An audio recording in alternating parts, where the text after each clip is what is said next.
Hi everyone, this is Phil from Mitt Gaming here to give you 7 more tips for 7 Days to Die Alpha 12. With the advent of new ammo types, it becomes a little challenging to swap between them on the fly. So one of the things you can do is have 2 of the same type of weapon in your hotbar. And that makes swapping a piece of cake, as you can see here. And I'm just going to do this with shotgun, so there's a regular shell.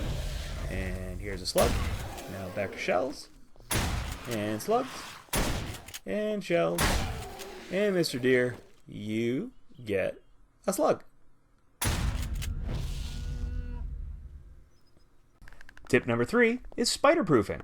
So as you know, spider zombies can climb up any vertical surface you build, so your bases are not safe if they just have vertical walls.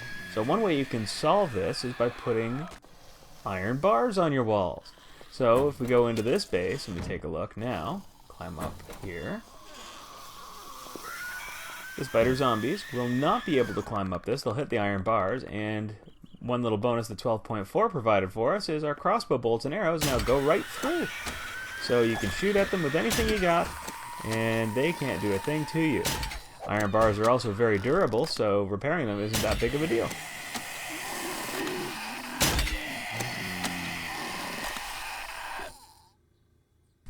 Tip number 4 is structural integrity. Structural integrity is the mechanic in the game that dictates the number of blocks that can be attached to the side of another block before a collapse will occur. And this is based on 2 statistics, which is the mass of the block and the maximum load of the block. Here, we have metal trusses attached to a concrete block and metal trusses attached to a metal truss block. And we can see that there's a difference in length.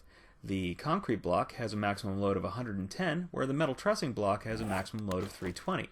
If I add one more metal truss block, it will cause it to exceed the maximum mass allowed by the concrete block, causing it all to collapse. If I add one more metal truss block, it will also collapse, but since it's so long, it's actually causing a bit of a physics glitch, but it does indeed collapse. So remember to always check your maximum load on your blocks before you get building something big. Tip number 5 is finding minibike wheels. So there's 2 places you can look for. Of course, you can look in cars for minibike wheels, but if you can't find them in cars, you can also break apart tires you find on the ground. And by doing so, there is a small chance that when you hit them, you'll get minibike wheels. Ooh, flawless. I liked it that time. Tip number 6 is starting with a quick level boost. Here's an accelerated playthrough that I did recently, and after I made my stone axe, I'm going to gather a few simple resources. First, I'm going to cut down a tree or 2, and I'm going to make some planks and some sticks. And it's the planks and the sticks that are the basis of this quick level boost. What you're going to do is you're going to make everything you possibly can with planks, sticks, and plant fibers. And the reason you're doing this is because every time you make something new, it gives you bonus experience. And since levels are so important early on, even having a small level boost can have a big impact in later gameplay.